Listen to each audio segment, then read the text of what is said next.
Hey, it works. It kind of, sort of, actually works. We're live. Hello, Hello. everybody. Hello. Oh no, it We only have the mostly technology. works. I'm not alone, but the fancy little Discord thing in the bottom right corner implies I am alone. I am not alone. Richard and Erin are here with me right now. Hello. Hello. Hello. It's probably for the best that the thing isn't showing me on there. I don't know how much time I'm going to be able to be here tonight, but Fair. Yeah, my bedtime is at 10 on Sunday nights. yeah. Unfortunately, I'm old. You're in very good company. Um, Okay, so I haven't had too much of an opportunity to play with stream configuration and everything here, so I'm just going to jump right into things. But it is the Ides of March, and I wanted a game that I'm like, what games do I competently know that can potentially involve Julius Caesar? And this is Oregon probably Trail. this is this is, I mean, you can name a character Caesar. This is probably the only one, so I'm gonna play the version of it I'm most familiar with. We'll just jump right in here. So Sid Meier's Civilization is now 7 versions in. It got its start on DOS PCs when the Earth was young, and while it really is known for being a PC game, it has had some console incarnations over the years. Famously, Civ Revolution, which is kind of, I don't want to say watered down, but it was a simplified version of Civilization that was popular like PS3 era. But there was this release for the Super Nintendo. And this one's kind of cool because Koei is known for doing strategy war games. I think of Romance of the Three Kingdoms. But this is their chance to kind of take on a slightly simpler title. Which is funny when you think of the scope of Civilization. That Civilization is this, like, I mean, here at the beginning, the Earth was without form or void. It starts as this incredibly grand idea that you are in charge of an entire civilization from the dawn of recorded history through either be it world conquest or making it to Alpha Centauri, or in some of the later versions of the game, they continue to add new victory conditions, cultural, diplomatic, score victories. But Koei kind of, they did the same thing really that happened with SimCity for the Super Nintendo, is you take this beloved game from PCs and you give it the polish that you'd find on an SNES title. And it was this really welcome combination because Civilization, it's not the hardest grand strategy game or 4X game or whatever you want to call it. It really is, it's a glorified board game that's just, it kind of hits that sweet spot of not too complicated but not too simple. So it was primed to get sort of a audiovisual uplift, and it runs great. It's one of the few games that has mouse support for the SNES, which is great too because the UI is very much designed with the mouse in mind. They have dino nuggets on this planet. They do. Briefly, you never encounter the dino nuggets. There are other nuggets you'll encounter, and they're very valuable, but they're not dino nuggets. Oh. Wait, why was the stego the only thing colored? That was glorious. Sure, a trick of the light, I'm sure. The hunt, farming, Cherokee family, the village, and the tribe. I've got to I say, think it's because they're the best dinosaur, that's why.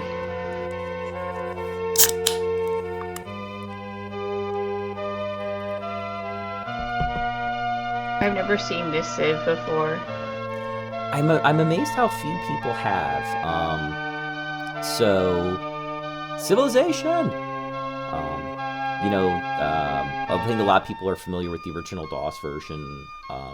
2 and 3, especially 2, were surprisingly popular. I never got into them. The isometric perspective was so flat, it threw me off. I had trouble strategizing with the viewport. 4 was huge, and it stayed big since. Anyway, let's jump in. So you can customize your world which allows you to pick 3, 4, or 5 billion-year-old planets, so like more mountains or flatter, hotter, colder, wetter, drier. We're going to do Earth just for familiarity's sake, and that way everyone kind of knows where things are. I have not played in a while, so I'll do Warlord. Chieftain is, I highly recommend it if you're playing for the first time.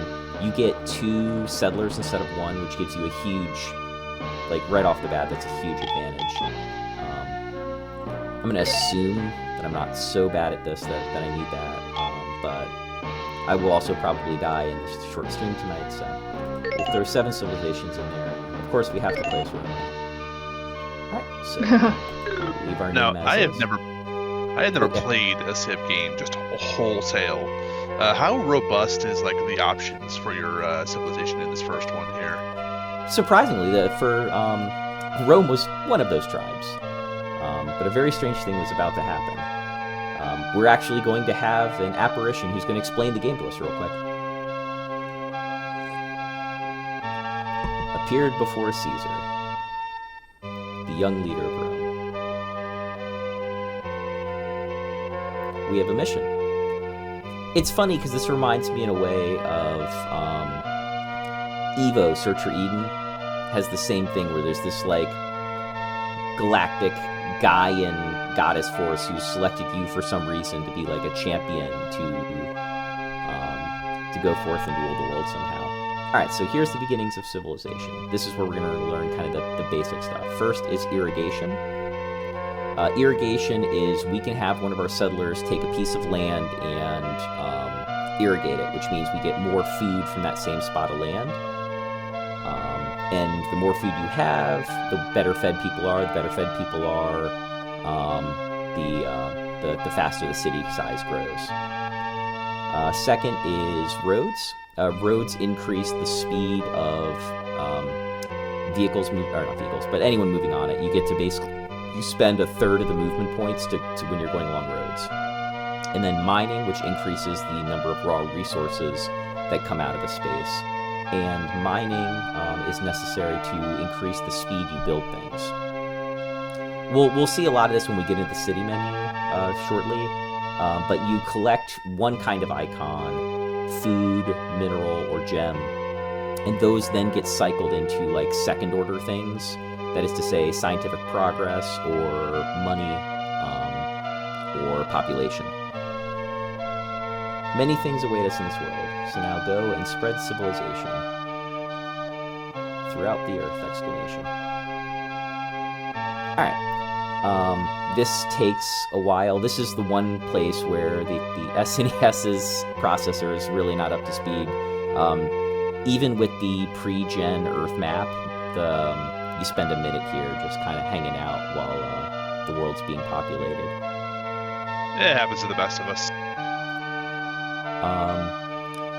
The game is turn-based. You'll be given a cursor, and you kind of have free reign to look over the map and move your units, control or manipulate your cities, and then when you're done, you select end turn, and that kind of says, okay, there's no other changes I want to make, pass it on to the next civ.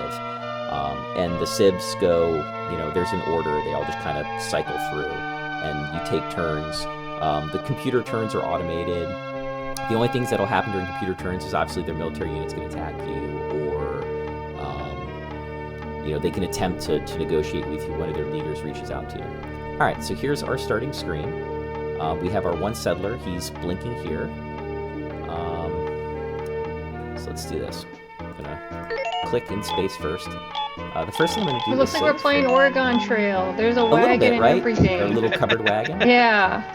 All right, so let's save. Okay. The next thing is we have a bunch of options here when you select to the side. The first is distribute. That lets us kind of, again, I mentioned we're going to be getting first order things, and those you then distribute into other things. So luxury generates happiness for your citizens.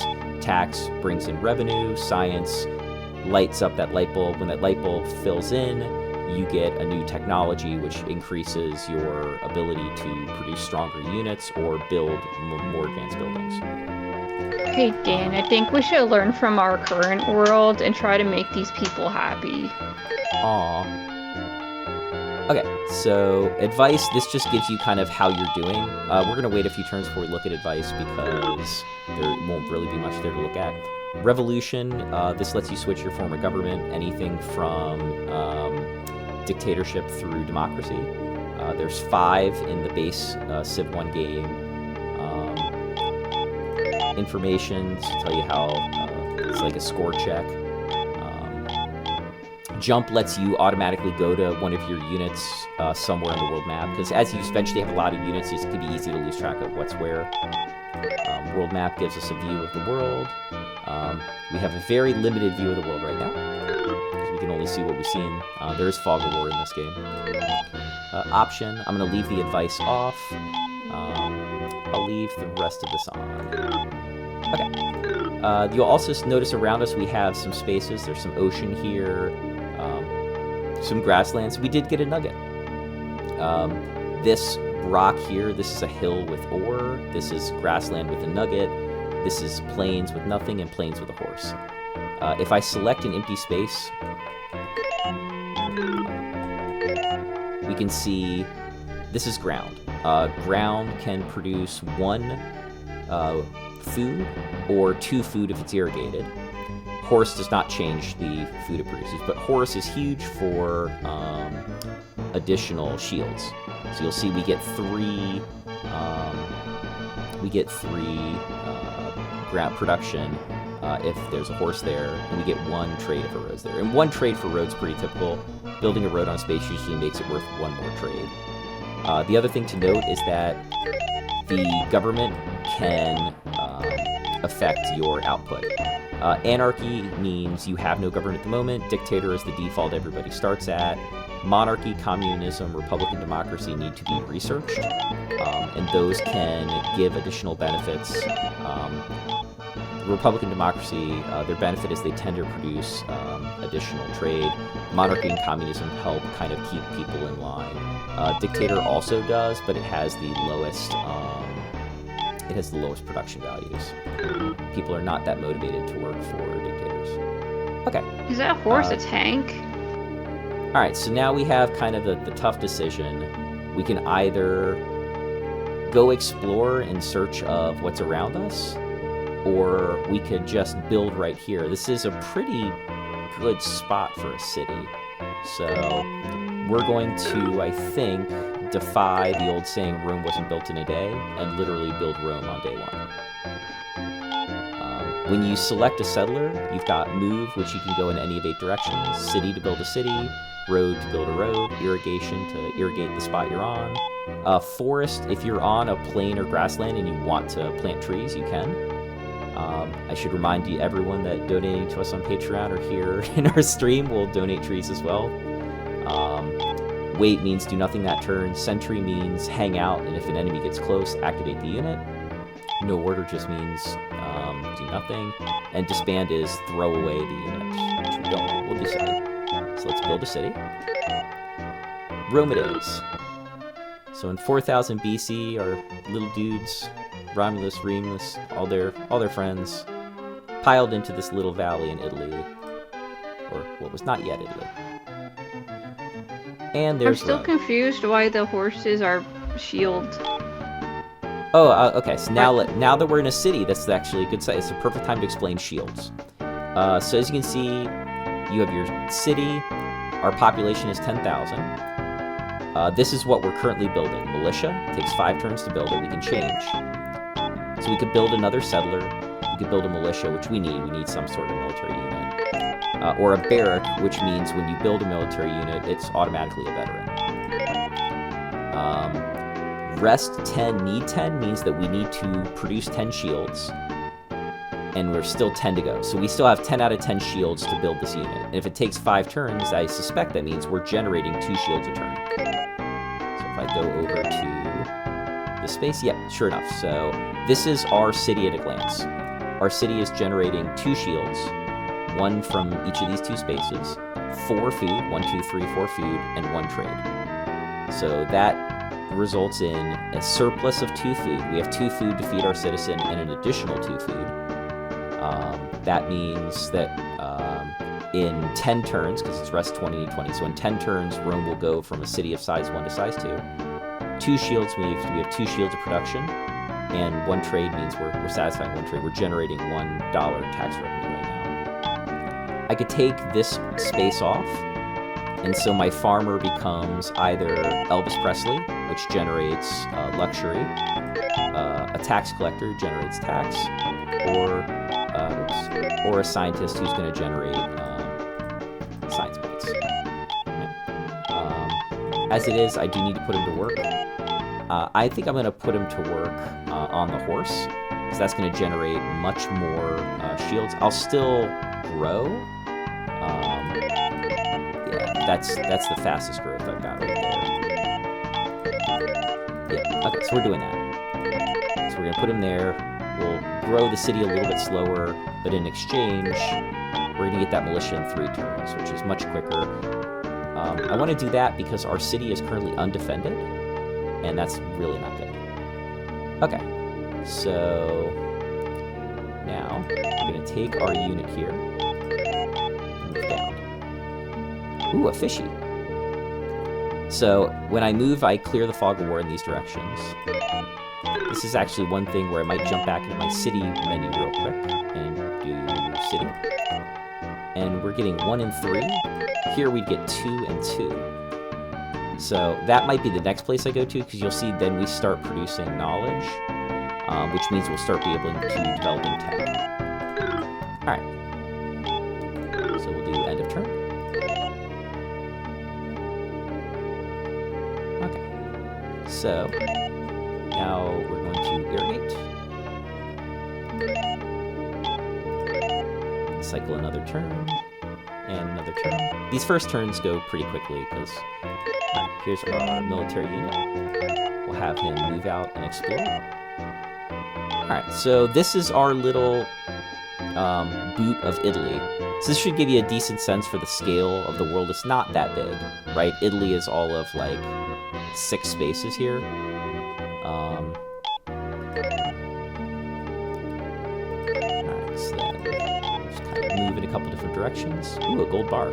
Unfortunately, it's a little bit out of our reach. Our city, if you're curious, cities can reach a knight's move, a chess knight's move in any direction, is how far they can reach for resource collection. So there's some advantage to... Ooh, a cabin. These are great. Alright, so there is our second unit. We're going to have him defend. And I'm going to say that's enough for Rome building military units. Let's switch over. Alright. Now you'll notice it went up to 4 turns. I'm going to show why in a second. We'll build a settler. We're going to prepare to make a second city soon. If I go to the armed forces menu for Rome, we have 1 in the city. And we have 1 spending here. That's our 1 unit that's out and about. So we have to spend, part of our economic strength is supporting units abroad, so we have 1 shield dedicated to that militia that's out exploring for us, and the other 3 are being used to build.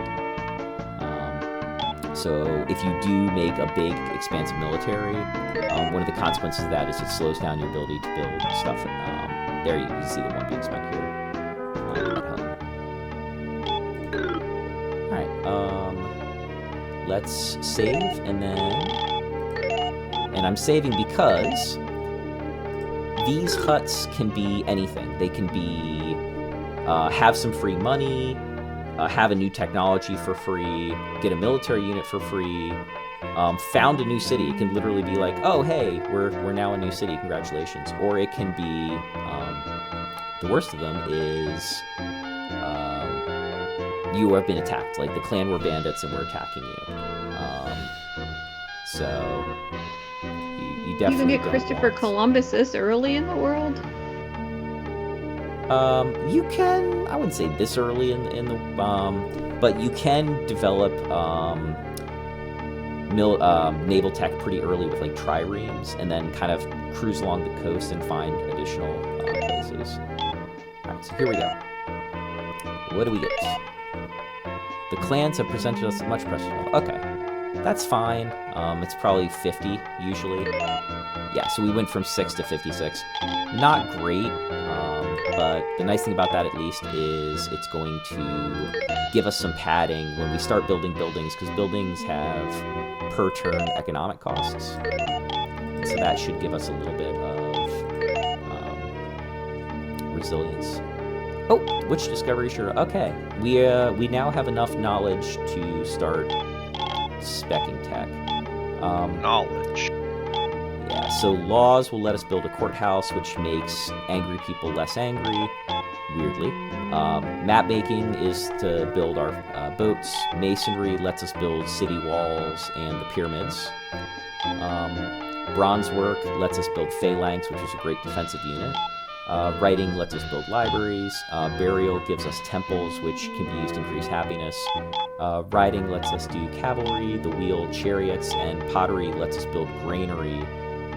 Granary is a building that lets you save extra food, and it makes it so your civ grows, the population grows faster. I'm not sure why you're defending phalanx as a tactic. There's nothing in all of history that ever said a phalanx was ever effective at anything. All right, so do you want to make a pick? What should we be pursuing? Yeah. I'm always a big fan of industry. I think bronze work is a good move. All right. Yeah. The nice thing about that too is when we build a phalanx. Oh, another fishy. When we build the phalanx, one of the things we'll do with it is take this extra little militia guy out of there, and we'll have 2 units exploring. Ooh, if you get the fishies and give them a good home, that's gonna increase happiness. That is going to increase. Yeah, actually the fish will increase happiness. Yay! Alright, so we're gonna road, and I think I'm gonna stop pushing eastward here and start heading west. Just a little bit of cheater's knowledge here. Obviously, there's gonna be Asia to my right, and trying to defend that is asking a lot. So probably better if I just mosey on west and maybe see if anyone's in Spain and try to build something over there. I do appreciate, by the way, that you called basic geographical understanding cheater's knowledge. Oh no, an emissary from the Germany wishes to speak with you. Alright, so... The Germany. Oh, hey, Germany. it's Frederick. Masonry is expertise, yes. Let's trade. You can have... Okay, so Alphabet, this is good. Now I know Alphabet is the one I started with. So now we get Masonry and they get Alphabet. This is good because, especially if I don't go military, Pyramid is incredibly powerful early game. It lets you go straight to democracy, so if you were not planning on invading a bunch of kingdoms, you can get bonuses that no one else is going to get for like the first third of the game. Whoa. The other thing that happens with tech is, as you can see, a combination of technologies lets you get up to new ones. So now that we have Alphabet and Masonry, both Germany and Rome have the ability to research math, which gives you catapults, and catapults are your first really strong city siege unit, which means we've unfortunately given the civilization closest to us the ability to build catapults. So we're going to sign a peace treaty with them. I don't want to have... I don't have catapults. Alright, most pleased means you're ending the discussion. Request reinforcements is... I want some backup against another Civ, but there's no one else we've encountered yet. And demand payment of tribute says, give us money or we go to war with you. As you can imagine, that's being pretty belligerent, so most of the time when you do that, people, they're just not, they get mad and they'll either declare war back on you or their disposition you will go down significantly.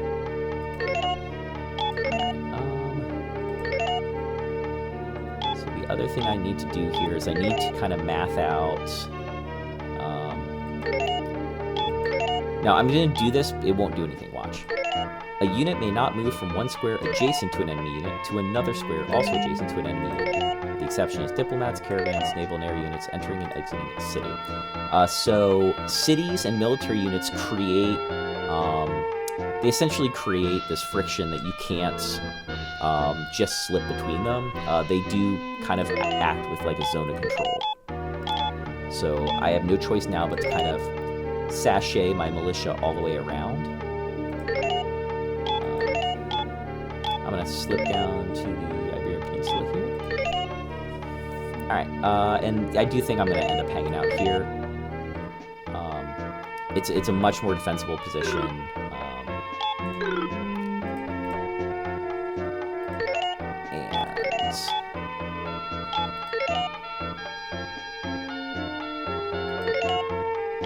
Alright, actually I'm going to save first. This is one big risky move here. I'm kind of getting my skis a little ahead of... I'm usually a settler out there by themselves, going right into the fog of war like this. You're asking for trouble. As it is, I think I'm okay.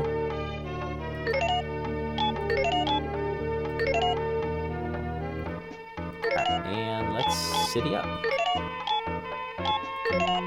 So I'm far enough away. Caesarea is going to be just far enough away from Rome that we won't be poaching each other's resources. I will stay with the... I don't really want to build a third militia.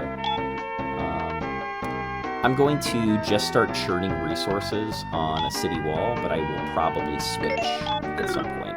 That's the other thing. When you are choosing what you're building, you are not committed to that. You can always change later. So, like, for example, Rome has a settler in 2 turns, which I'm going to leave. I do want to build that. I can actually do 2 off that. I think the fish is probably better at this point. So we'll get a little knowledge a little quicker. Still 2 turns. Okay. The other thing is when I build that settler, Rome's going to go from 2 down to 1.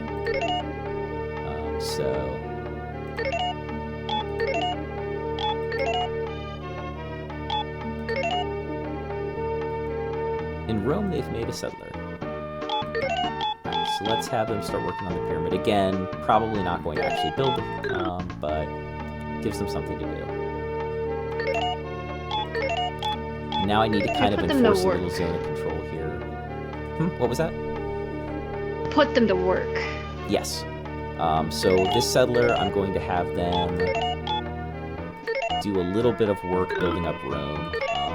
Do a little irrigation, a little road building, kind of make the unit land here a little bit stronger. And then probably slide them somewhere up here to build a 3rd city. The other thing I need to do is I need to kind of pick a good spot that's going to discourage Germany from sending military units this direction. And I'm thinking just kind of bouncing around in this general area between our 3 cities is enough to hopefully discourage them. Fishy. That might be a good location for the 3rd city, actually, because if I'm here, there's a couple pieces we would share in common, like these 4, but I'd have access to these 2 fish. I'd be competing with Germany for that caribou, but I'd have... This would be exclusive because that's 2 diagonals away and 2 diagonals away. So actually, this is probably a great spot. So I'm going to set myself up, assuming that I'm going to be able to swipe that. And I'm probably going to just take a little defensive position right here.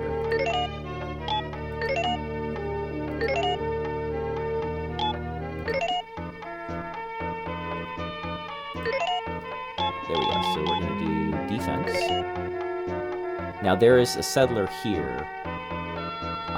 What I'm doing by being here is I'm preventing the settler from going out this direction and taking this land that I kind of want to keep for my own cities. Hopefully that'll force them to start building out the other way.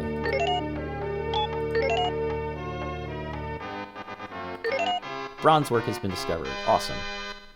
So bronze work gives us the Colossus of Rhodes and the Phalanx.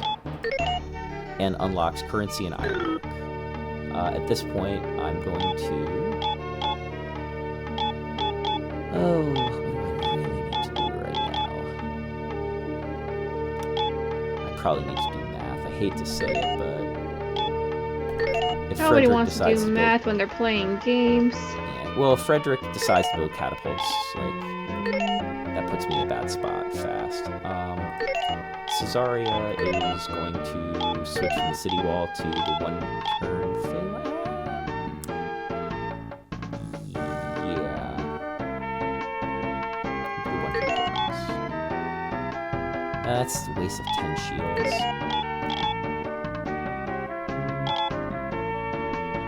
You know what? Go big or go home. Roman pyramids. Yeah, you're already home.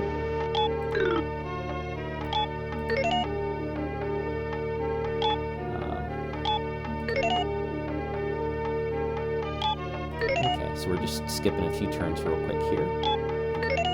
Okay, so they are building a road and irrigating. Yes, we will talk to Germany again. What's on your mind? Okay, so you'll notice that he no longer has any advisors behind him. The number of people that stand behind a leader are there to give you an idea of how much stronger they might be than you. So the fact that Frederick is alone means that we are probably a more powerful nation than Germany is. Which means he's bluffing when he says we'd be happy to go with war with you.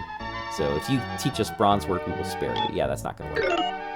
Alright, so we called his bluff, he respects us, and we will sign the peace treaty. So we're good with that.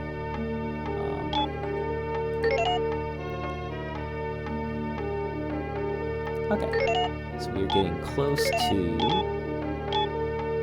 being to build next town. Teach us bronze work or we'll invade you, said the man wearing a grass loincloth. Right? not the threateningest threat. Alright, this is good. I think they are relinquishing the West to us at this point. So, I'm going to go ahead and slide up here. Now, this third city is going to have a little trouble population-wise. It's got ocean tiles, 2 fish, a caribou it probably won't earn, and the gold is great from a tech standpoint. I will want to mine both of those. Oops, yes, I do want to build a city. Carthage. Famously on the coast? Alright, so cool. Phalanx, 7 turns. That's exactly what we want. So Phalanx is our much better city defensive unit. Phalanx in this game, especially on the lower difficulties, like Chieftain and Warlord, is such a good defensive unit, you probably don't replace it until you invent gunpowder.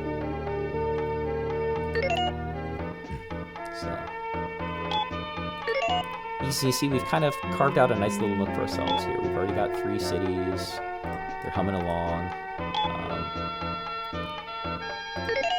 Now, I do need to get Caesarea some support. Because they're not going to have a defensive unit for a long time. Oh, but they do have their 3rd character. That's good. Alright, so I'm going to actually move this Carthaginian. And I'm going to have him defend down there and have Carthage build a 2nd phalanx.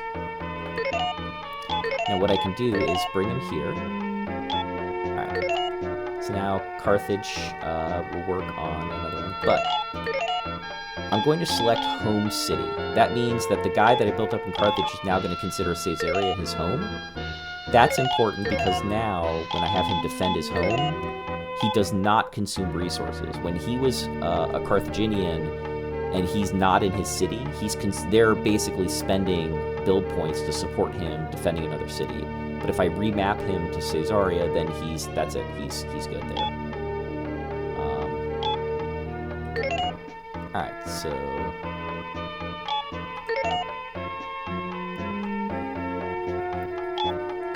it's going to be very tempting to try to sack Berlin at some point. If they are that much weaker than us, and it's kind of a good little space. And now that we can build catapults, I will probably do it. Let's pursue... What's next on our stack? Let's do currency. Alright, so Carthage now has a defensive unit. What's Rome building? Rome is building the pyramids. Oh! And they're going to be done in 31 turns. Well, we don't need 2 cities building the pyramids. So what is Caesarea producing? 27 turns. Why don't you do the Colossus and be done in 11? And we'll just have 2 wonders, because why not? We'll go crazy. This is a very... We're playing on Warlord. It's not the hardest difficulty. We can get a little silly with this, I think. No, Yeah, like a little. We are cooking through turns here. It's already 2900 BC.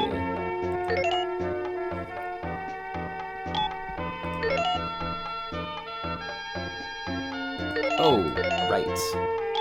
Oh, that's okay. That will free up the militia in Rome. So that's what we'll do. And I'm actually going to have Carthage build a settler. So I want to touch up some of these spaces and make them more valuable. Okay, so let's move here. Okay, that unit is going to New City. And defend. And then we're going to go into Rome. Armed forces in the city. We're going to take the militia out. Also, what is Rome's current setup? 23 turns. Okay, good. We're... Let's see. Hold on. 1 and 2. 2 and 1. Let's do 1 and 2. That takes us from 20 turns. How many turns is it without that extra shield? The extra food instead. 23 turns. No, that's 23 turns difference. We'll take the extra food and try to build Rome up quicker. Oh, did not have the movement points to get onto the land there. Actually, I should probably have this unit go onto the peninsula and see if I can scout those extra tiles for Caesarea. Oh, no fishing. I was kind of hoping that corner would have a fish. The Colossus. Alright, so we have our first building, which we decided to go with the Colossus Rose for our first ever building. Aim high.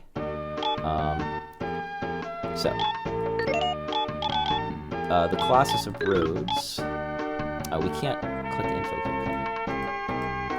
Yeah, hold on. Let's change. Alright, so now build a catapult. Let's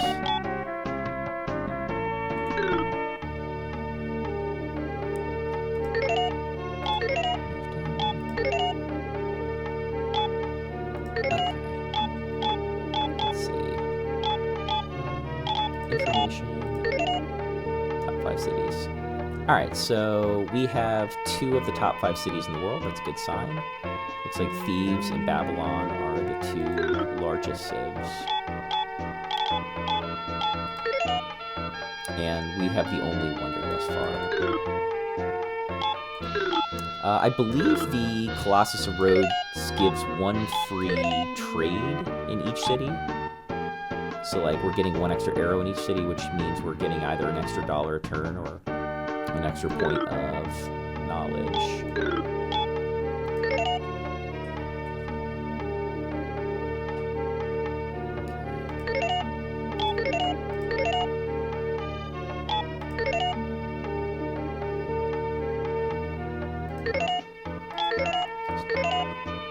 Alright, so we have cleared the Strait of Gibraltar. No fishies, unfortunately.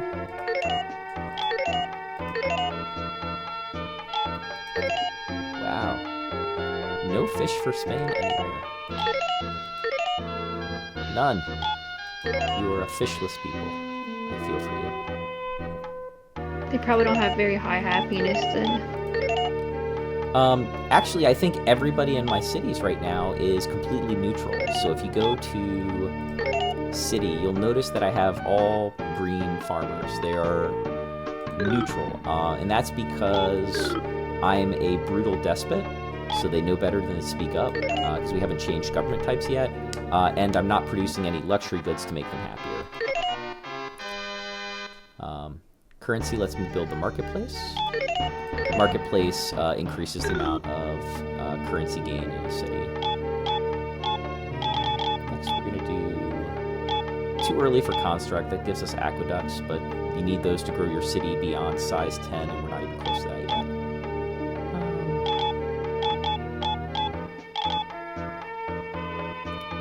Do burial. It lets me build a temple if for some reason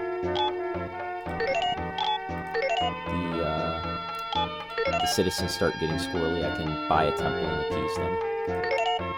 That's something you can do with your money, by the way, is you can rush the building of... hey! There's our friend the catapult. If I were Germany, I'd be getting a little nervous right now. Okay. So let's change to... this.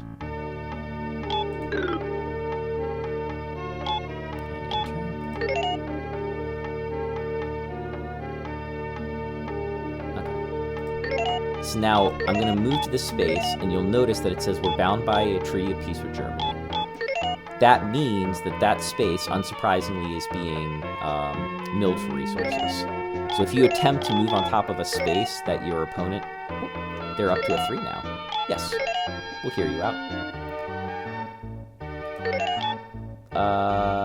We don't have pottery. Correct. Yeah, we'll trade. Alright, we'll trade bronzework pottery. It's generally a good idea to trade with one civ, especially if you plan on attacking them, because you are getting smarter relative to the other 5 or 6 civs. So a one-on-one trade almost always benefits you. Yeah, we're not going to give in to threats. We will sign a treaty, and we are happy with that for now. But we're also amassing troops on your border. Just the thing. Now, this might go well or this might go poorly, but that's the fun of experimenting here. Okay, so I'm going to try to kind of worm my way around a little bit here so that everybody gets into a good spot. Ooh, there's a phalanx. Of course there's a phalanx.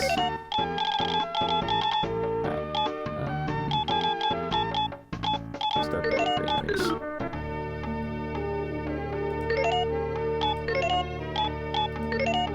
Good, they were not mining the gold. I'm gonna go back. Again, I can't go lateral to the city. But I'm gonna... can I move here? It's a more defensible position. Okay. Alright, so this is officially... I'll save before it happens, but I'm about to go to war. So, yes. Save, yes, and saved. Okay. So, first let's move this unit into the mountains. Let's move this unit into the plains. And no order here. Okay, I'm actually waiting one more turn. I'm gonna mine the gold. Okay, so let's save.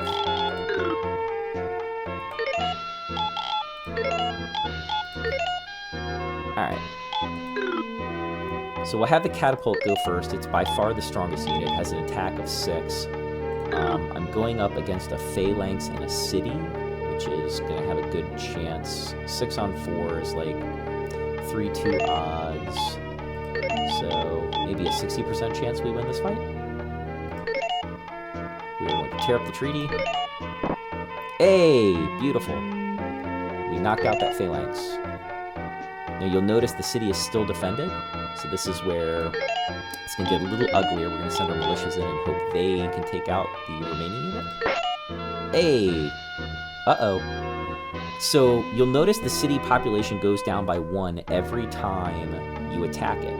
If you attack a city at 1 and win, the city ceases to exist. And I don't really want to end Berlin. I was hoping to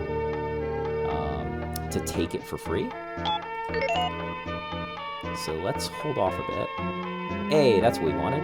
Okay, the city's back up to 2. So let's attack again. Okay, the city is now undefended. So let's move.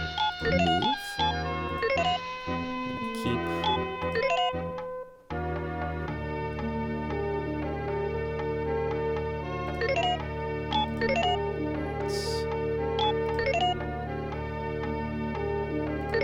So we're waiting. We need to wait for the city to become a 2, so that when we move into it and occupy it, it becomes a 1 again. Oh, they built another phalanx. I don't think they want to be conquered, gang. Oh, The another audacity. city. Alright, so I have picked a fight with a slightly stronger opponent than I realized. And I'm being a little greedy here, trying to take the city for free. So I think what I'm going to do is...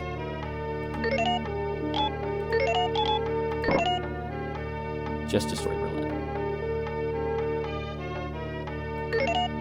And then I'm going to take a position in the mountains, a little better defended, and then I'll bring my units out to prepare for our next attack.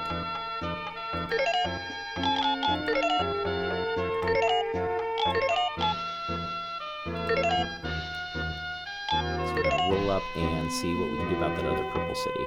Now that's probably farther out than I care to expand right now, but we're also at war with them, so just letting them sit there and build units is probably a bad idea.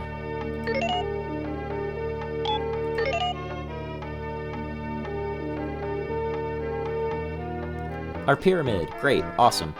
So this is good. I'm going to try to finish up Germany, and I'm going to call that our lone military conquest. And then as soon as that's done with, I'll switch us over to a democracy. And we will just start badly out financing everybody.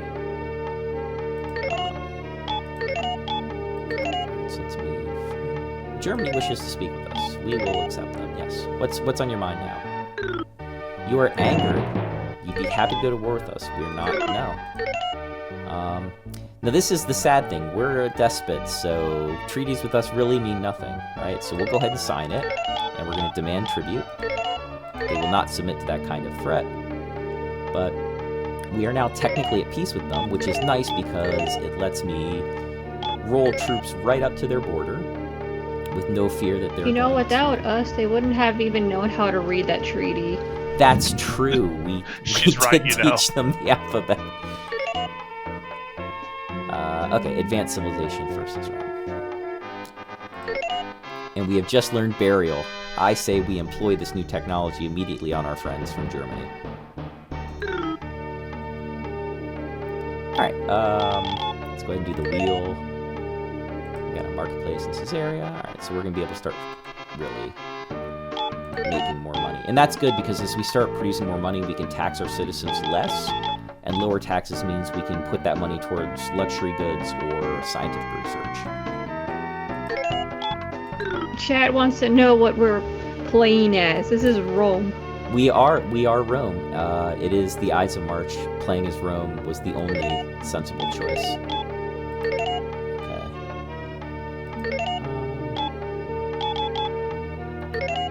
Yeah, I'm gonna take I guess a little small risk here. I think that they're not going to hit our catapult. They won't do a surprise attack on us, but we will do a surprise attack on them. Goodbye, treaty. We have canceled our peace treaty with Rome. And let's just go ahead and move in the city. The army of Rome has occupied Leipzig. We have looted 6. Now, you'll notice the city disappeared because it only had population 1 when we moved in. So the barracks is the only thing left. Our Romans doing their Roman thing. And we get the wheel... the wheel technology for free. So what we were researching, we stole from them. We have destroyed Leipzig. Now that's interesting. Germany as a civ still exists. That's a little frightening. That means they had 3 cities already. We picked a fight with a big baddie. I'm gonna start construct now. Now it's good that we have the wheel because I think we're gonna need units with movement 2 here pretty soon. Because I guess now we're left exploring Eastern Europe looking for a 3rd German city? Question mark? Oh! Our one militia is gonna wander off. He's like, hold on guys, I found something. Save and let's just see what he finds up there. That sneak attack brings back recent memories. The clans... that's the second one that just gave us $50. Not useful. Alright, not as useful anyway. Okay, so now we're kind of fanning out with our units here, trying to find where Germany's missing 3rd city might be. Now, the unfortunate thing about this is... I really wanted to be done with this war so I could switch over to democracy and start cranking out bonuses, but leaving them... Oh! Hey! Ha ha ha! Bless you, Genghis Khan. Mongolia has solved our Germany problems. Clip All that. right. Just with one fell swoop. Okay, so that's... I'm going to do this real quick. I'm going to... oh, no, I just do it in the open menu. We're going to declare revolution. Yes. Revolution has broken out in Rome. The citizens are demanding the establishment of a new government. I'm going to get a couple turns here where I can kind of peek around and explore the last little bits of what's around me. And then I'm actually going to probably throw all of these military units away. Mongolia wishes to speak with you. Will you receive them? Sure. I am also deeply grateful. I want to thank you for solving the Germany problem. Nah, you don't get bronze work. But we will happily sign a peace treaty and walk away.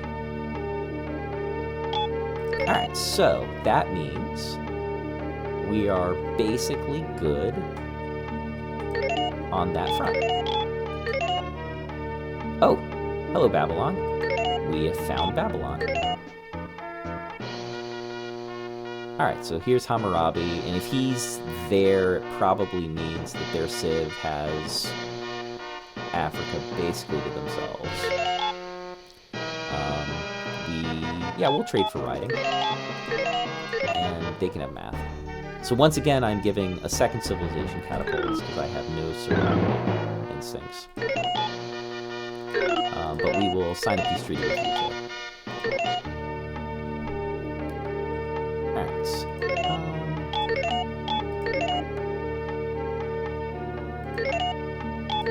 Just kind of move around a little bit here, just get some last minute who's where.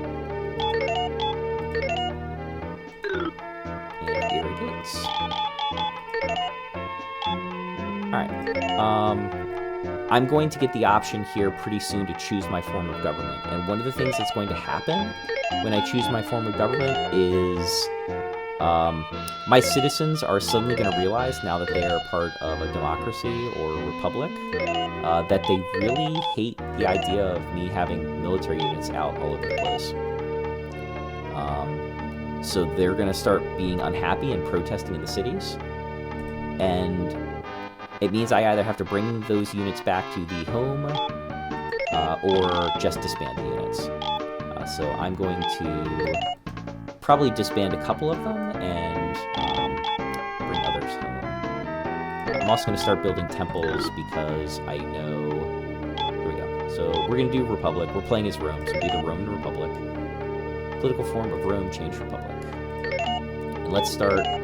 Now I have to start fleeing my units home.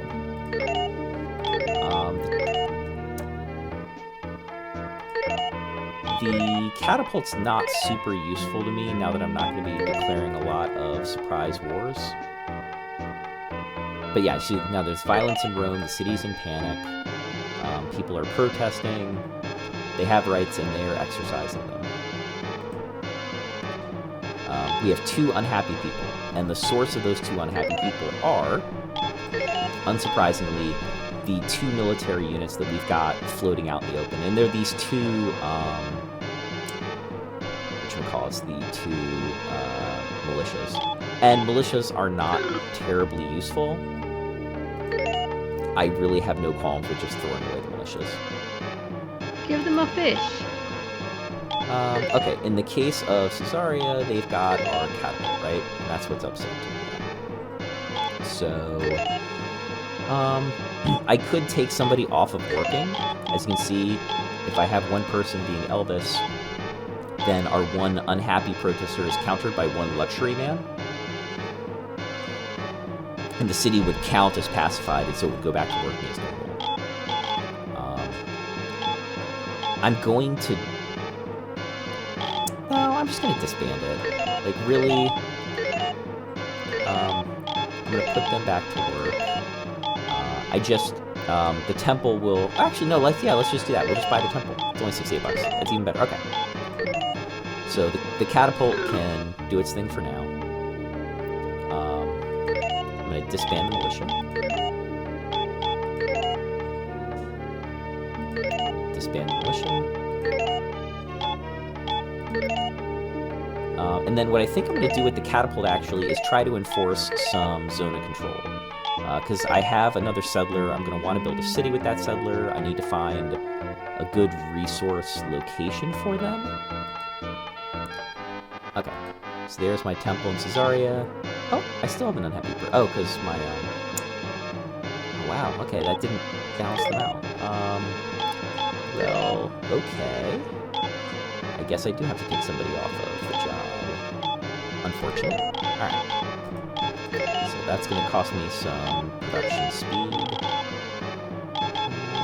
do I want them to build now?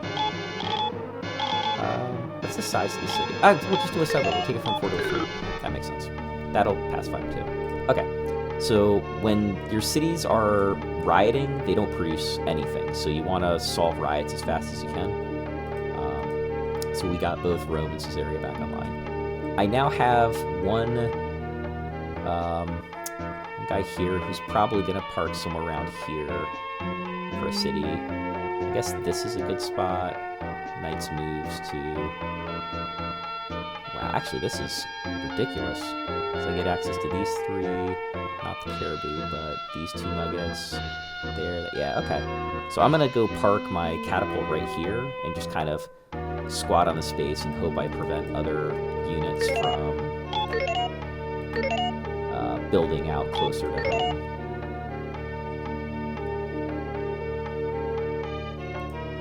Alright, so we're starting to churn out some buildings now. Things are getting built faster. So we'll build temples, marketplaces, granaries. A lot of your cities are going to start getting a bunch of these staple buildings, and those are going to increase your economic output, the rate at which you produce things.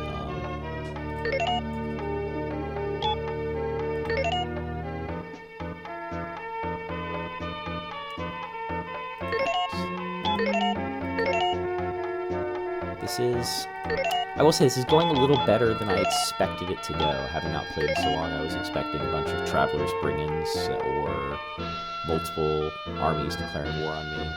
I don't know if this is just Warlord is easier than I remember, or I got a pretty lucky draw. Either way, I'm not going to... Because you're believing. Okay, so let's go ahead and fortify. Let's just do a quick peek at... I said we would look at advice 1 once we had some things going on. So city status gives you a quick glance of all your cities and what they produce. Rome is a very smart 12. It's those 2 fish. It's a brilliant city. This is the status of all your military units. A is attack value, D is defense, and M is your movement rate. Intelligence. This is what we know about ourselves. We know we don't have diplomatic relations with any other countries right now. To do that, you have to build a diplomat and establish an embassy. Attitude. This is our happy and unhappy. Each city, how it's doing, and what buildings are affecting the happiness. Trade is a look of each city, and this is good. This is really a helpful way just to make sure you're making money every turn. If your income is not higher than your cost, you're bleeding money. If you run out of money, you start losing military units and buildings randomly to cover the costs, which is never good. And finally, science. This shows you what you have learned and your progress towards the next thing you're learning. So save real quick. And end our turn.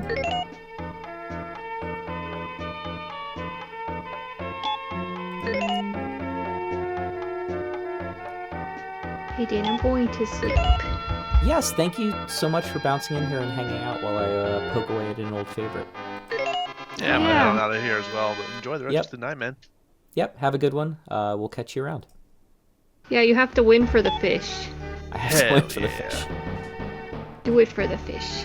Eke Marcus Pisces. We have to do it for the fish. It's a stream. Later, dude. Cheers. Alright, I'm going to pick up with engineering. That's going to give us a step closer to railroads.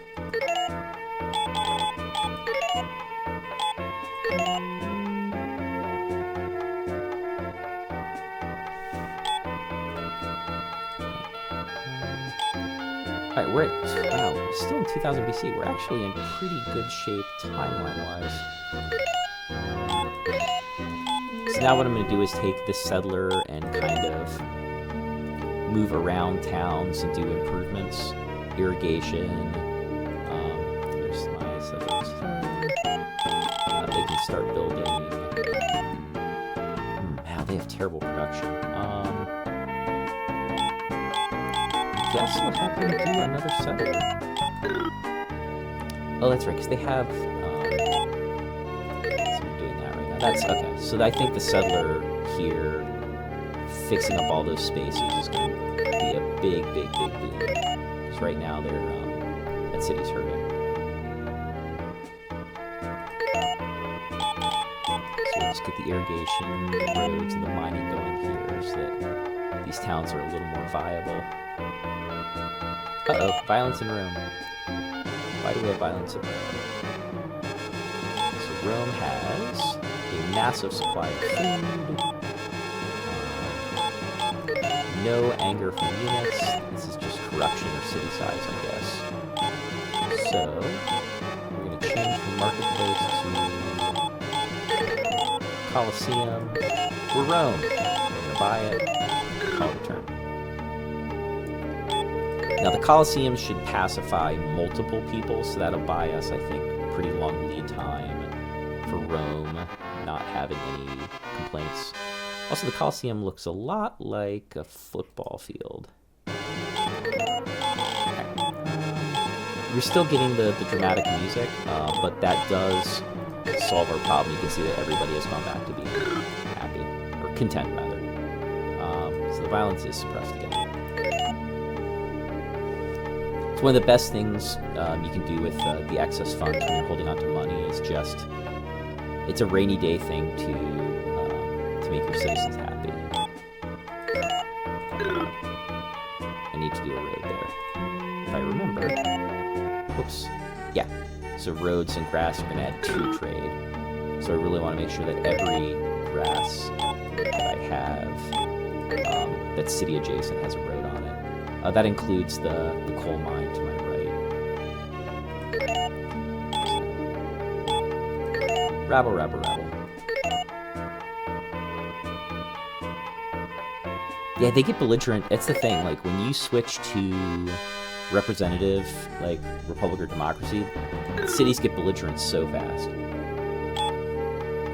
It's a necessary trade-off because you're so much stronger economically that there has to be some game trade-off to make it less broke. And one of the ways they do that is by forcing you to spend extra time and money mollifying citizens.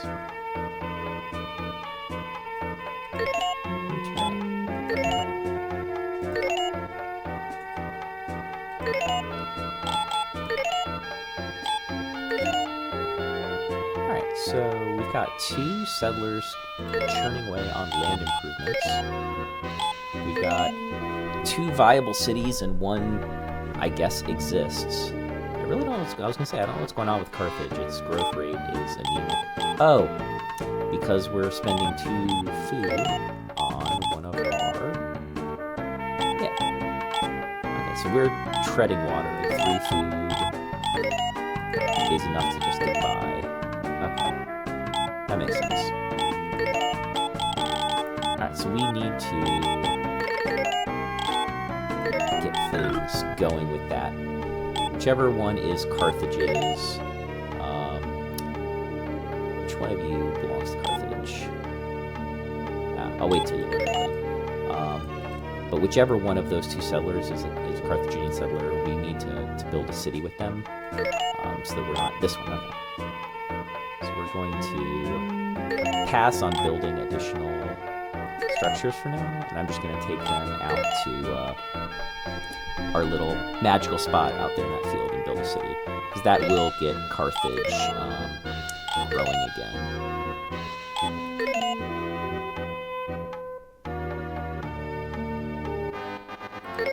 Mysticism, so that gives us Oracle. Probably gonna skip that. We have 2 wonders already. I don't think I'm gonna spend time building another right away. Maybe I take a stab at the Copernican Observatory, just because I'm kind of very clearly segueing into a science victory at this point. If I've gone this long as a democracy being undisturbed, it's in the space gold. So this has mountains in a row, so let's put one down. And this is our magical city spot. Nicopolis. Sega, give me a city name. We've got Rome, we've got Carthage.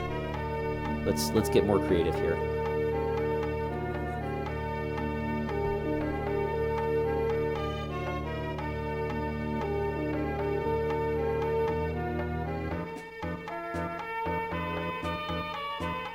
Oh, the Vatican, sure. Holy See.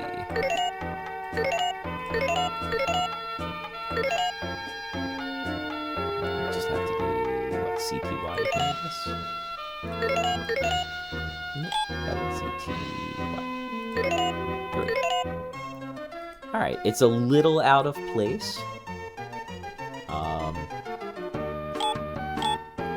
Build our phalanx first.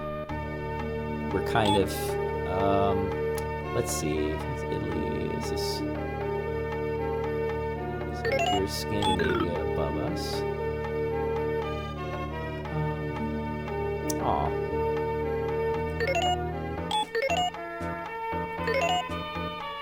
Alright, let's just move our catapult in there. Catapult is a terrible defensive unit, but at least the city's not technically a plague in Rome. Aqueducts are advised.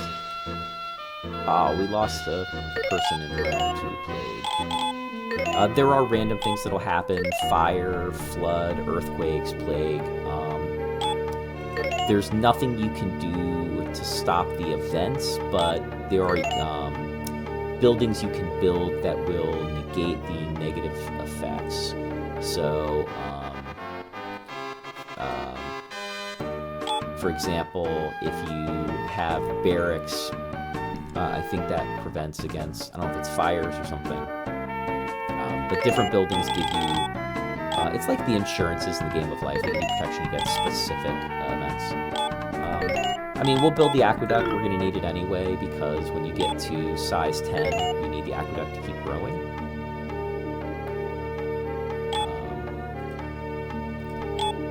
And then the moment we have our phalanx built in Vatican, we'll destroy our chariot and give Carthage its resources back. Okay, Copernicus Observatory. We are really just teching out. So let's go writing so we can start building libraries and actually increase the knowledge output of our cities. Alright, so you see we've got 4 solid towns that are kind of cruising on their own. 1 settler, a second would be nice. What did Herodotus write in his book? We are the happiest civilization in the world. I'm going to guess that's because we're probably the only one that isn't a dictatorship right now, which means we're the only one generating meaningful luxury resources. I don't know how actually happy we are. What is happiness anyway? Alright, so let's go down to our rock on the top. Didn't have enough movement points to get on the hill rock. But I want to get down there. The first thing we're going to do is we're going to put a road on there. And then the second thing we have to do is make a decision. Rocks, you can either irrigate them or you can mine them. If you mine them, you get additional production. If you irrigate it, you take advantage of the grassland and get more food. Okay, Diplomat Library. We are just churning through tech now. Like, we have the ability to build libraries, and I'm not sure why I would. Carthage has a temple.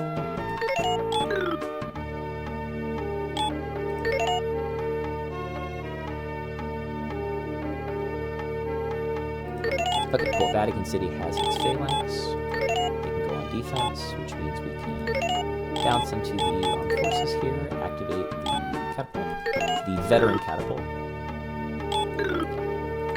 We can thank them for their service and our city.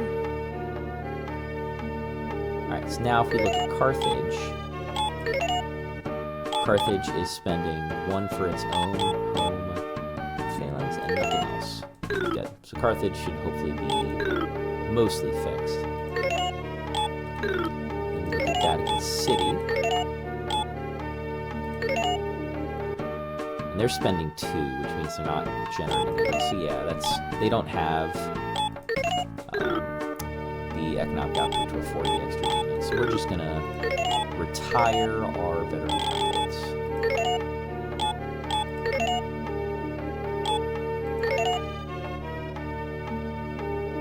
That's kind of one of the weird balancing acts in this game, is being willing to literally throw away military units.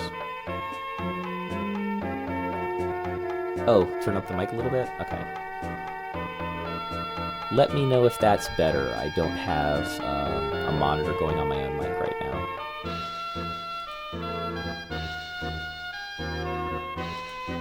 Okay. Alright, so... Wow.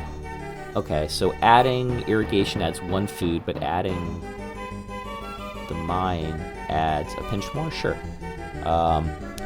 Adding the mine would add 3 additional shields. I think that outweighs it. I think we do the mine.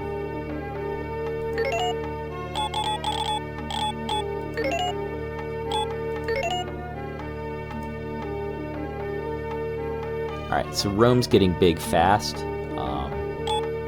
It's a very good thing we put the aqueduct in as the next thing to build. I think Caesarea is going to starve if I'm not careful. I just realized they're now supporting 2 settlers, which most cities can't do. What is your... Yeah, so they have a deficit of a food now. That's going to be a problem.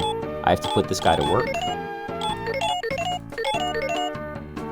Which means we're good now, but I will probably get riots. But riots beats people starving, so... We'll do that for now. No, I can't afford just to buy it outright like that. Let's we'll do that, and then I'll try to home city to Rome, I think.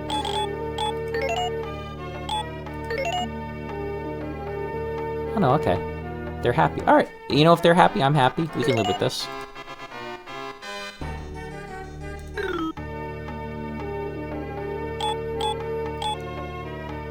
Monarchy, map making. Right, yeah, we're getting to the point now where we're teching up so fast I'm not really strategizing the tech here. It's just kind of become almost a speed run in a weird way. Oh, we got careless. Vatican City has a second. You know what? Maybe that's not the worst thing in the world. He can stay there. When we build our next town, we'll slide him over.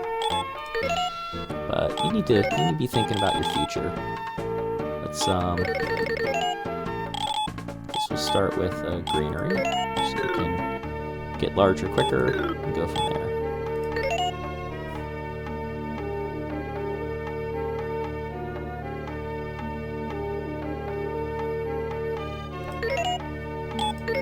Okay, so we're gonna.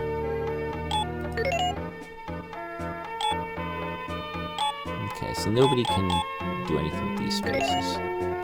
Let's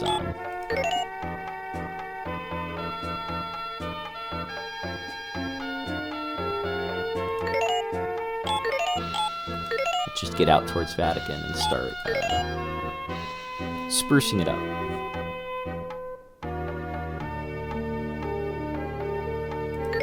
First best thing I can do is get within range and start making roads.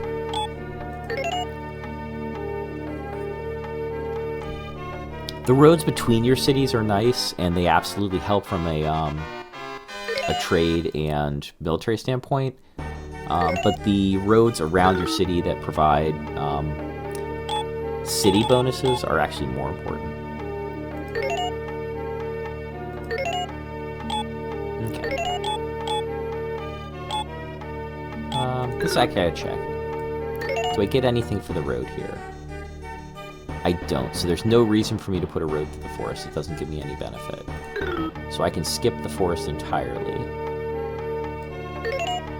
and head out for ground where putting a road and irrigation there is going to turn that space from a 110 to a 212, which makes that a much more desirable spot to have a citizen working.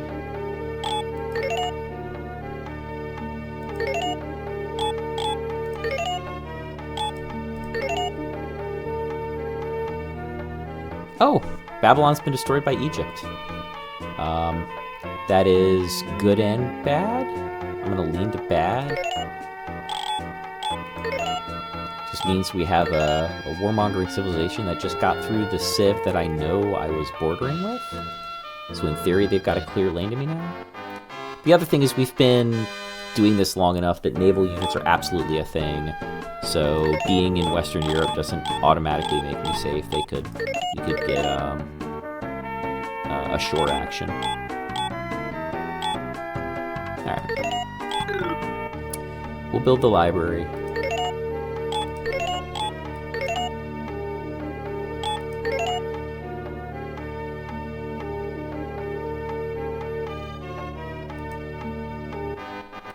Marketplace in Carthage. Alright, this is where hopefully I should now just start having buildings chunking out constantly. You want your cities to become just economic powerhouses because the science victory in this game, the only two ways to win civilization, one are through science or through military might. And if you're not going to conquer the rest of the world, the only way to win is by launching a spaceship and going to Alpha Centauri. That is done by building an extremely large ship, which means building a bunch of things, which actually means not only does your tech have to be good, but your factory output has to be very, very fast. You have to produce a ton of like SS structure, SS component, SS module to actually launch into space.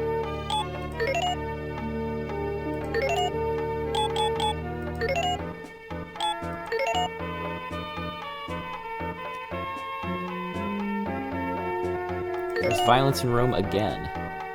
They have a Colosseum. I'm actually surprised.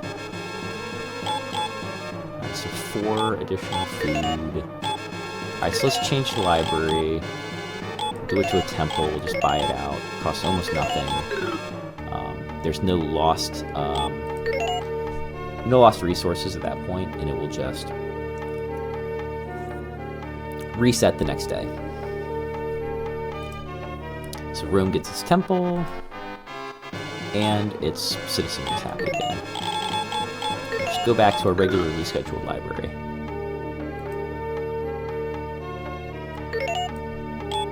Okay. So I think... I actually think, just because I'm worried about the long-term viability of Caesarea, I'm going to... Okay, I'll say this.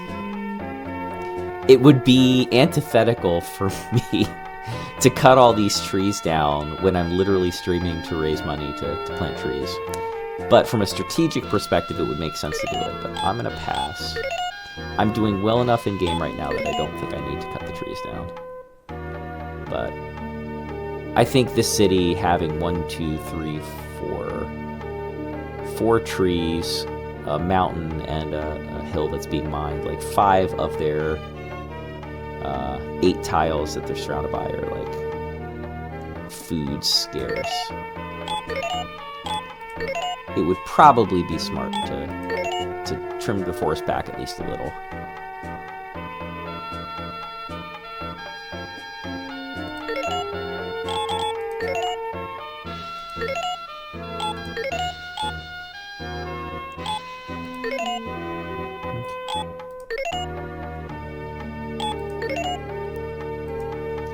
So we're gonna really get things going here in Vatican City. Wow, it's already a 4. Yeah, it's in such a good spot. There's just so much open land. Once it's irrigated, that city's gonna probably be a 20. We got the ability to build triremes, not that we terribly care. Let's get philosophy, that's gonna unlock a bunch of stuff. Oh, yeah, see, Babylon is Egyptian now. You can see that 5 down there is no longer white.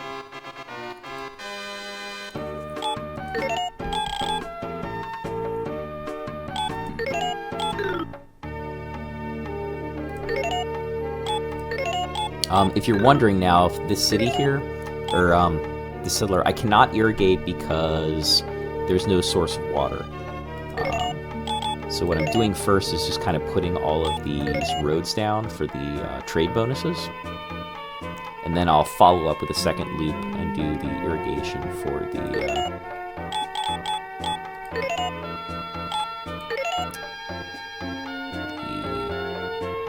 blanking here, the food bonus.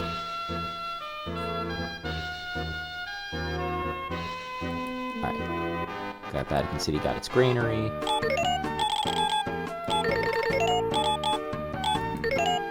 Library.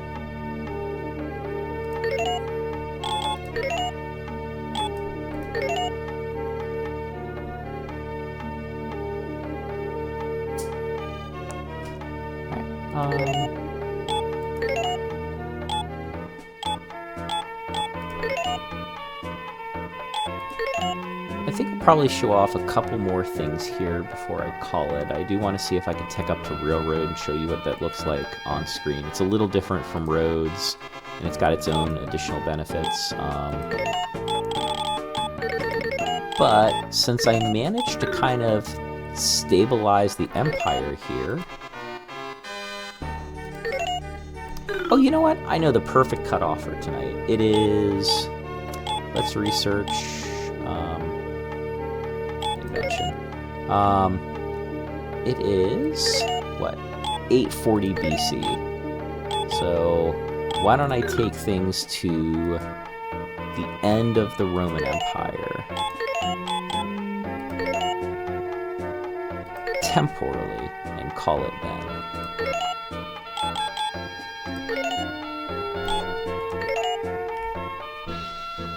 So that would, if we're not counting Constantinople,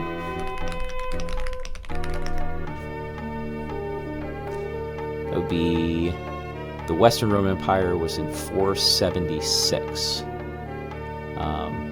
Yeah, because the Byzantines were until the 15th century. We're not sticking around that long tonight. Okay, so yeah, we'll take this into early AD.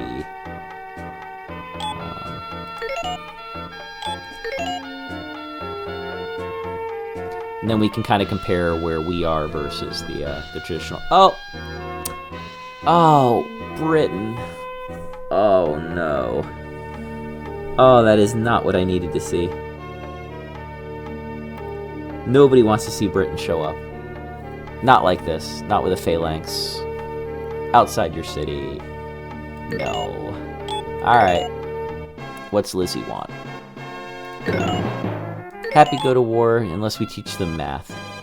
Who are we not teaching math? They decline. It's fine. That would have been the third civilization we gave catapults to, but we didn't need to. So yes, we'll sign a peace treaty. Now please go away. You're standing on a very important space for Caesarea.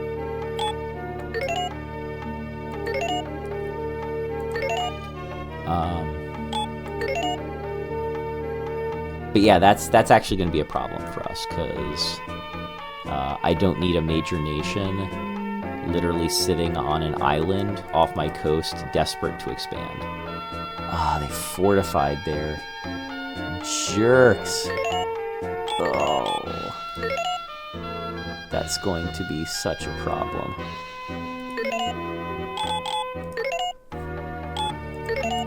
Because they're just literally never going to move that unit. So Caesarea's just gone from like almost no land. Like they had 2, and now they're down to 1. That's it. Like they're doomed. That city is always going to be a tiny baby. Oh, and Egypt wants to talk. Yes. Let's talk Egypt. You're probably huge. Yes, you have 3 out of 4 advisors. You are definitely. And they want monarchy from us. So if they want monarchy, that means they're much better teched than the other civs that we've run into so far. Egypt is probably the country I have to actually be worried about. I might want to think about later on, once I develop women's suffrage, putting a couple units here to create some zone of control. That is the number 1 best wonder you can build in Civ 1 is women's suffrage. What it does is it unlocks the military unit's ability to be outside of home city without generating protests. So that, just having that is huge, because it means you can use military units to kind of control your borders and prevent things like surprise attacks from enemies while not making your cities completely unmanageable. Okay, I guess let's do university. We're trying to out-tech everybody, it makes sense.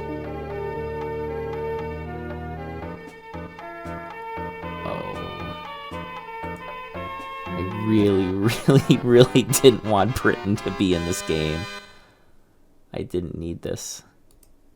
I didn't need the Britons. Can't I, like, put up Hadrian's Wall or something? Alright, I will do the Copernicus Observatory, I think. I'm just going straight tech rush at this point. It'd be silly not to. Oh, get off the fish! Get off the fishy! This is something that bothers me a little bit. If I try to move onto other units, they are, and they need to go away. If I try to move onto a space that an enemy civ is mining for resources or has like a civilian on, it's a potential declaration of war. I don't think the computer has that restriction.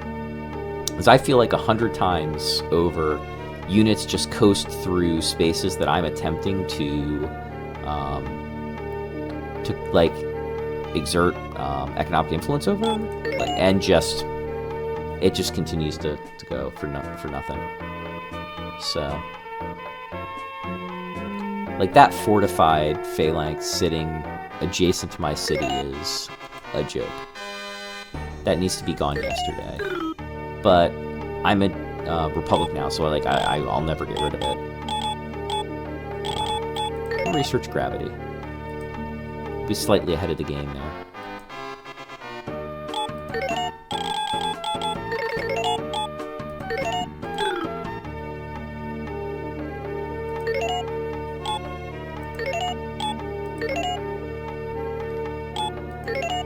Seriously, Vatican City is going to be ridiculous. I have I've got 2 settlers just irrigating and roading the entire thing. They have massive amounts of open grassland. No natural predators. Yeah, go up there. Go hang out in Scandinavia. I didn't send any units up there. Just go do your thing there.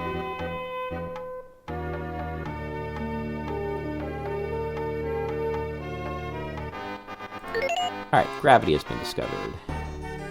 Which means I can build Newton's College, and still have some more work to do here. Wow, I have 1253. How much money am I making a turn? I might be making way too much money a turn. That might be something I can... Oh yeah, okay, so advice. Let's do a distribute. Do electricity science, and then advice, trade. Am I still making a profit? Yes, okay, so I'm still making $6 a turn. So now I'm going to generate some luxury goods, which should make citizens happy, and I'm going to tech up even faster.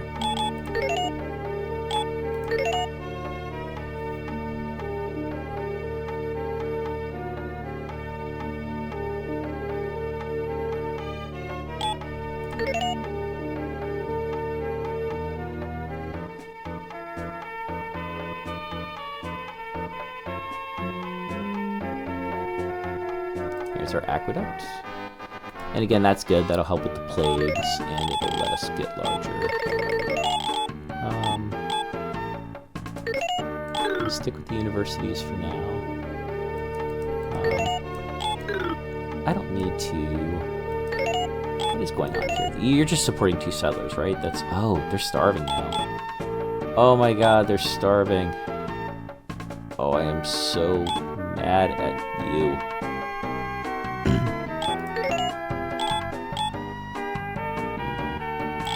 Yeah, they are supporting 2. Alright, one of my settlers is gonna have to make an executive decision here. I think I'm just gonna make a beeline for a city over here. So if that's the farthest I can get with Vatican, so here, so I think that's my target, that nugget.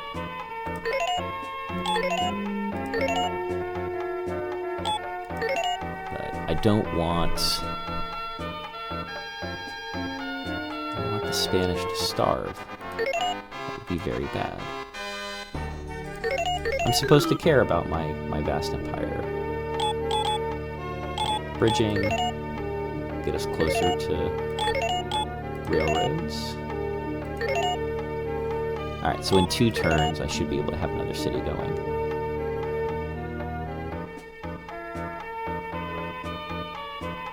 That's farther out than I really wanted to build, but Britain's forced on me.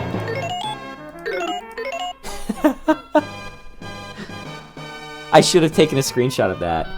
Queen Elizabeth, can you teach us monarchy? We want to learn monarchy. Oh, you seem to be doing monarchy just fine there. Okay. Oh no, fire in the Vatican. I did not have... Oh, I lost my granary. Ooh. Uh-oh. I was wondering what had been taking them so long. There's pirates. And they just boffed that British trireme.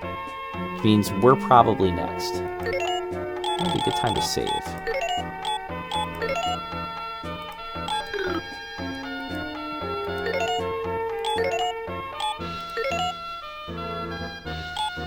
Alright, so we're probably about to get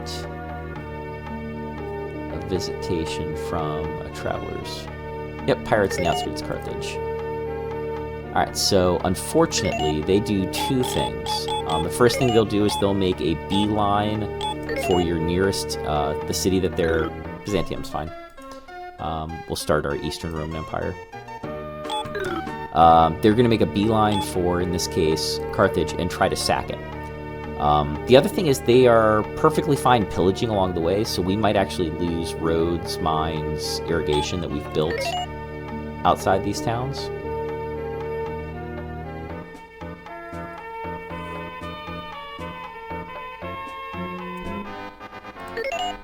Yeah, as you can see, I don't know if we put a road on that caribou. Probably not, because it doesn't provide benefit. Railroad. Yes, I want railroad. Give me railroad. Oh, I don't have railroad yet. Gunpowder. Okay, so... I'm going to go down here to be safe. I'm going to get out of the way of that legionnaire. Alright, let's see what he does. Okay, cool. The first one... Oh, beautiful. He tried to attack on the end of a 3-step move. Okay, so we're lucky. They both threw themselves at Carthage. Phalanxes are amazing. The phalanx held, and the day is saved. Unfortunately, they'll just keep showing up in greater and greater numbers over the course of the game. One of my favorite things to do in later versions of Civ is you can turn random barbarian encounters off. They're just so tedious to deal with. Alright, so we need to rebuild the granary that we lost in Vatican City.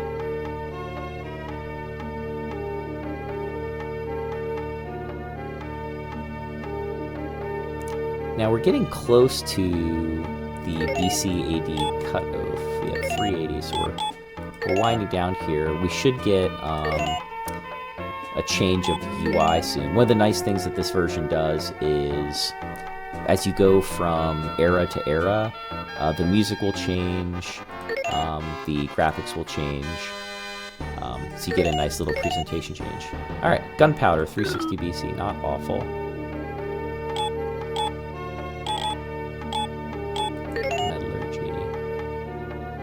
Alright, our obsoletes, yeah, okay, so our barracks have been made obsolete by gunpowder.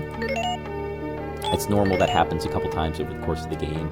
Certain technology forces you to rebuild your barracks.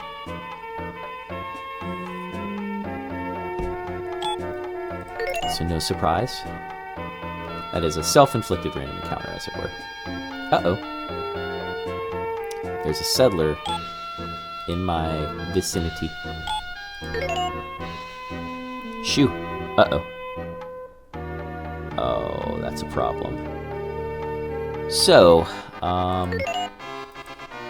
while we have a peace treaty with Egypt, we also now have a completely unguarded city, Byzantium, and I have 1,300. I should have just bought. I shouldn't have. I got lazy. Oh, okay, we got lucky. He didn't take it. They could have very easily just decided our city now and taken it. Oh, speaking of, the Britons just dropped a lot of stuff in our happy little neighborhood.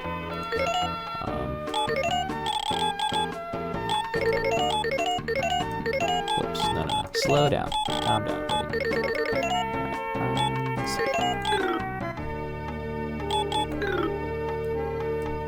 That's not good. What's Carthage building? Let's change that to city wall and buy it. if I somehow survive this turn, because it sure looks like I'm about to get war declared on me.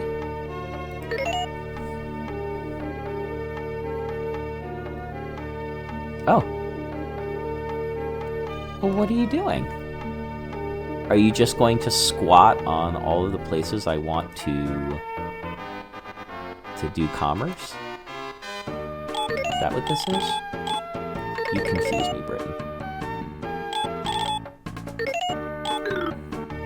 Alright, let's just rush our way to...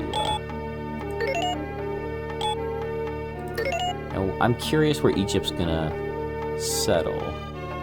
I'm hoping it's not between those two towns. Kind of cross... Like, I don't have very good Zoc. I moved my Siddler pretty far out there to build Byzantium. So I've left an opportunity for them to drop a city in between. And since I've kind of decided this is a pacifist run at this point,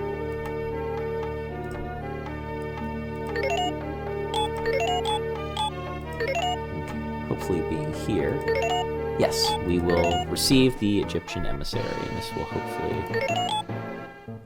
yeah, we'll trade with you. Alright, we'll trade monarchy for trade. Okay. Happily. And we are not gonna go to war with you, though. We will sign the peace treaty. Alright, we just want to keep the Egyptians happy, I think, for a while. Until we can get a more defined border. And make sure that the settler doesn't park too close to us.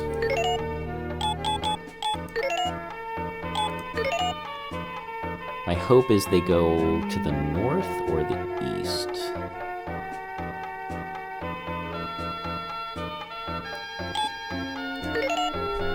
I don't know what the settler's gonna do. They're kind of, I think... Oh, no. No. Everyone wants gunpowder. Nobody's getting it. I don't trust you, and for good reason. Not just because you're Britain, but also because you're Britain.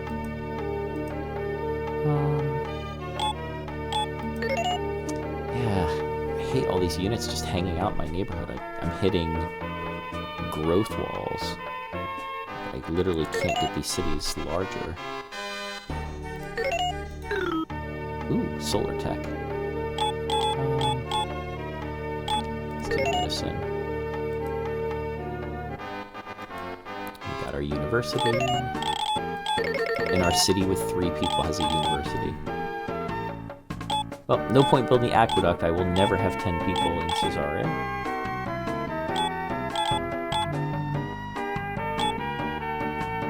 What can we do? Do a diplomat and... Actually, let's do a caravan. My way out of this problem might actually be building trade routes.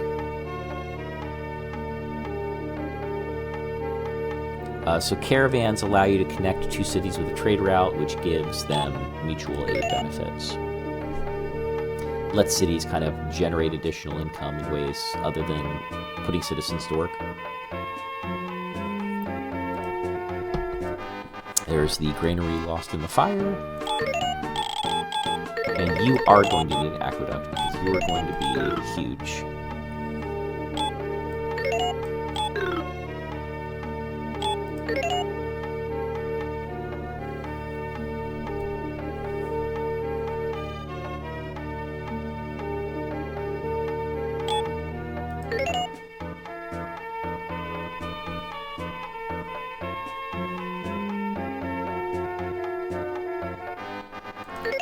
Medicine has been discovered, which weirdly lets us build Shakespeare's theater. Not gonna claim to know why.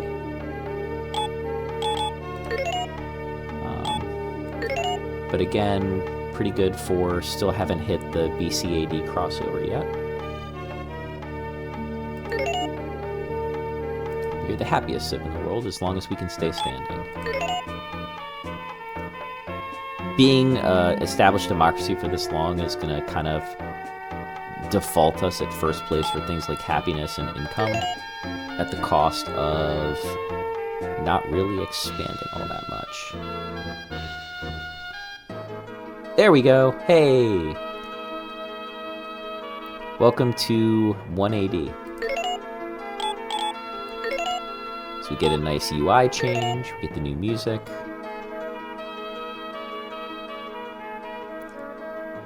You know, one of the worst things about Britain just hanging out in our neighborhood, besides the fact that they're blocking a lot of our growth, is you just have to watch the animations of them moving every turn. And it's a big time sink. You'll also notice the caravan has no trouble slipping between units. They get to ignore zone of control rules.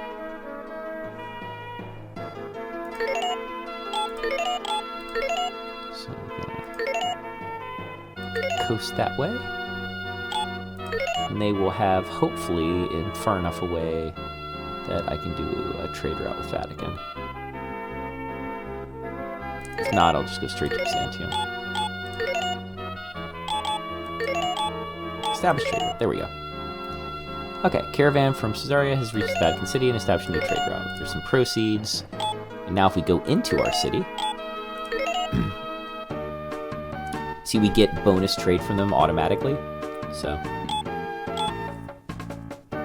that certainly helps.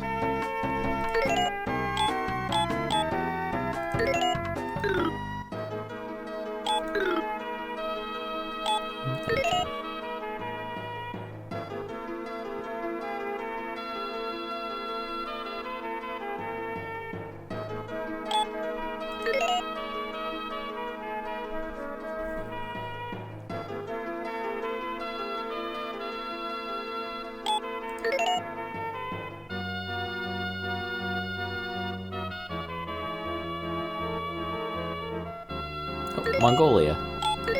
Yes, hello, Mongolia. How are you? Uh-oh.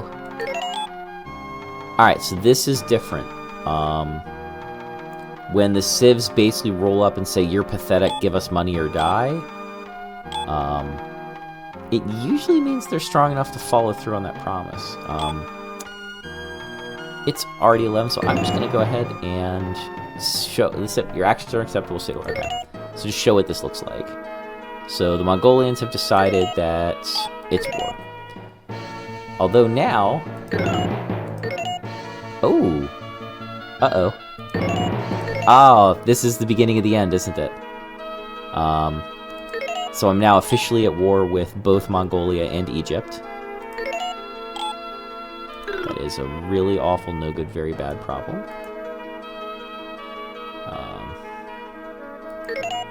What are you producing? Let's change the caravan to a diplomats.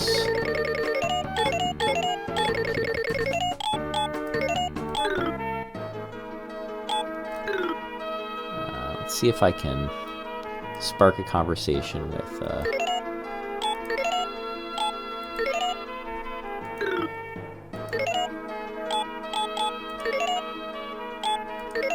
So I have a feeling Byzantium is about to get sacked. Oh, wow. Uh-oh.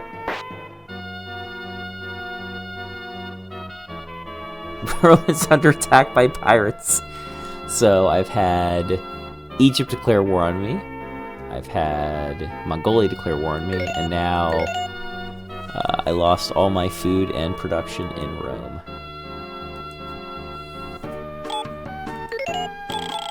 Now the shame on top of all of that, the real just kick in the teeth, is I've built a diplomat because I'm going to try to ask the British for help. There's no way they're gonna, but... The worst, even if I did ask them for help, they'd be fighting basically all over my countryside, because I'm in between Britain and my now 2 mortal enemies, question mark?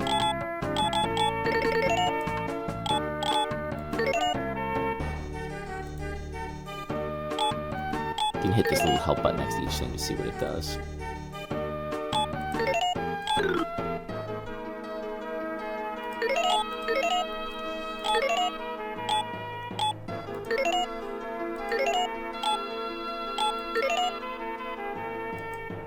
Yay!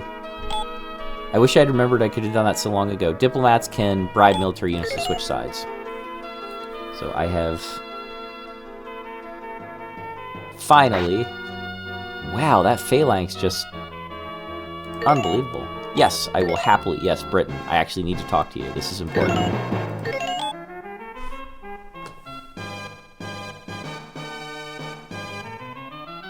Three of them. So now the British...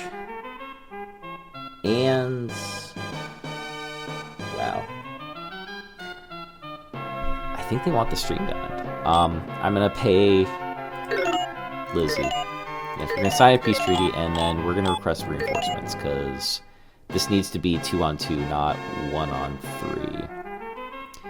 Why don't you go after Egypt, because they're closer? No, of course not.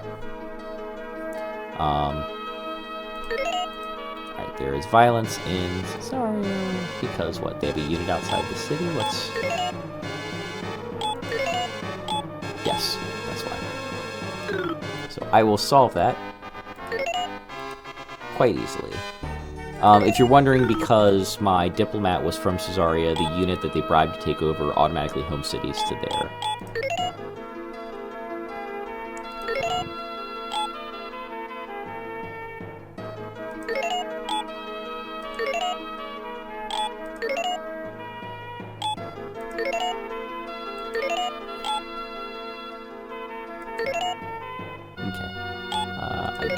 To bribe those two yet.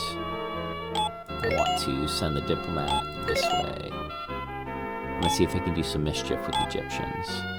And then you, veteran phalanx, need to move into your home city, and sweet mercy, it's unlocked again. I have access to the nugget. I have missed you, nugget.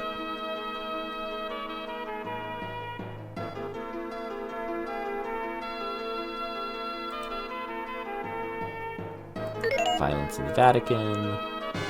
The city's in panic. You know what? The entire empire should be in panic. We're at war with 3 countries. 2.5. Very good time to be panicking.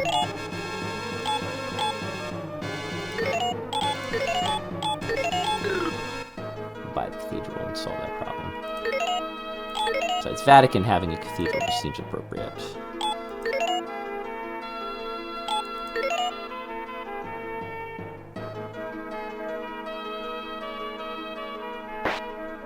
Oh, there it goes. And so, Mongolia has taken Byzantium. They get 31 gold, they get our city, but they also get a tech from us, in this case, laws. I'm a little worried that Mongolia didn't steal gunpowder. Or, I guess, grateful? I don't know. But the fact that they took laws is interesting.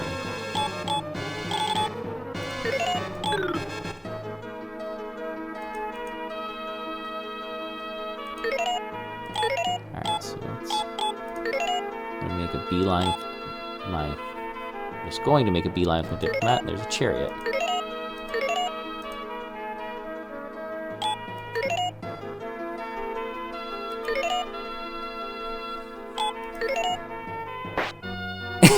There goes the diplomat. Splat. And my settler's gonna be next. I think this is going to be the end of the empire. So it's 220 AD. Just for... Let's try irrigating here. I only need to survive, what, 10 more turns or so? Yay, they went after the city. If I survive about 10 more turns, I'll have made it as far as the actual Western Roman Empire. And that will be a good enough. Definitely not my best round by any stretch of the imagination. I think I probably underestimated that once you go from Chieftain to Warlord, that the CPU actually does try to attack you with more regularity. I threw away a lot of military units. I mean, the militia, I should have thrown them away, but, like, for the sake of the ease and the economic benefit, kind of streamlining. There goes the settler. And the cost of that is just, now I'm getting ransacked. And nobody will come to my aid because I have no allies. Alright, so it's 380. I have to survive 8 turns. I think I can survive 8 turns. It'll be close. We'll see.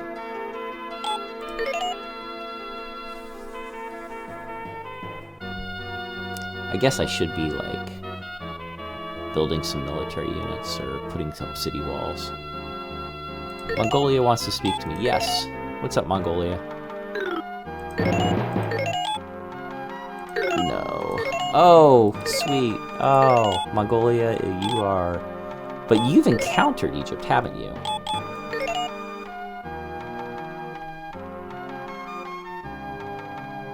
They're already at war with Egypt. So... something happened. I mean, they took Byzantium from me. That only made them stronger. The only reason they wouldn't have just continued to push me over is if Egypt is making their life hard too. Yeah, could you two just fight long enough for me to call this a victory and leave? That would be amazing. A little Otto von Bismarck thing going. You guys could fight each other for a bit. Alright, 360 AD. It's getting closer. If I can get to 480 AD, I will call it a successful night. 5 turns. It's not the standard civilization mantra of just 1 more turn. In this case, it's just 5 more turns. Just 4 more turns. Britain surprise attacked me. Lay gasp. I am shocked.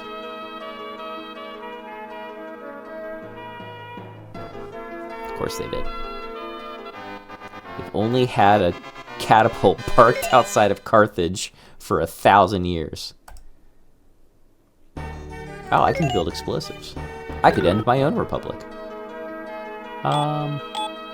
What a weird trio. Navigation, Stirrup, and Republic. Like, all the holdovers.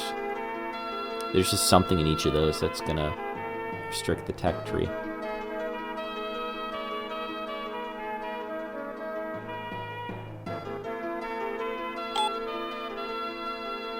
Alright, 440.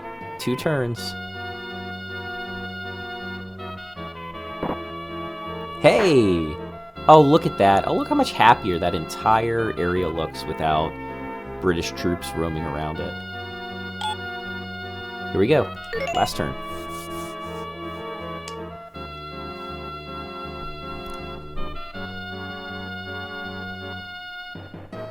That's a lot of light cav. Oh! And look down there. Genghis Khan just took Babylon. So Babylon went from Babylonian rule to Egyptian rule, which ended the Babylonian Empire. And now it is in the hands of the Mongols. So that city has traded hands a few times now. Alright, so here is... It is 480 AD. We have now exceeded the existence of the Western Roman Empire. We've got cities from Central Europe all the way to the Iberian Peninsula. Yeah, this is good. I'm happy with this. Obviously, I have no real meaningful military to speak of, but if I were to drop the democracy thing, given where I am tech-wise, I could probably make a decent military force pretty quickly. Britain surprise attacked me to no avail. And the fact that I had 2 opponents on war probably bailed me out, but again, for the first time playing in a long time, I will take this. I would have been a lot better off playing Chieftain than Warlord, again, just for the added benefit of way more passive CPU play. Chieftain is practically learn to play, but that's okay. I set out what I had hoped to do, which was to survive longer than the actual Roman Empire. Again, nifty. I'm going to go ahead and pause that here. Just a couple of short things to cover before I close stream for the night. I do want to mention, I think I mentioned it last time as well. Obviously, support us on Patreon. We plant trees at the start of every month. The first 3 months, we were able to put 17 trees in the ground each month, so we're up to 51 for the year so far. Our hope is to get to 100 by summertime, so if you are supporting Winterion Game Studios on Patreon, different levels help with that. Any tips or donations we get here on Twitch, it's the same thing. The first dollar of every donation goes to one tree planted, which helps put trees in the ground and helps reforestation efforts here in the Mid-Atlantic. Any other stuff to cover here? I have good news on the book front. We have some interviews lined up for May, so progress on that is going well. And I think that's probably everything. Chat, unless there's something you want me to cover real quick, I think we're probably good for tonight. I still have to work on a couple of settings here on the back end. Hopefully the audio levels were okay and the scenes and transitions were good. This is still very much a work in progress. But I think we're getting there. So thank you for hanging out with me. Thanks to Richard and Erin from the WGS team for jumping in and hanging out with me earlier in the stream as well. If you haven't watched, we have hundreds of back episodes of IONGAMING on our YouTube channel, youtube.com/Winterion Game Studios. You can find me on Blue Sky at winterion.com. If we are streaming next Sunday, I will put a message out that we are. Otherwise, just keep an eye on socials for the next time we go live with IONGAMING. And thank you all so much for tuning in. Appreciate it. Have a good night.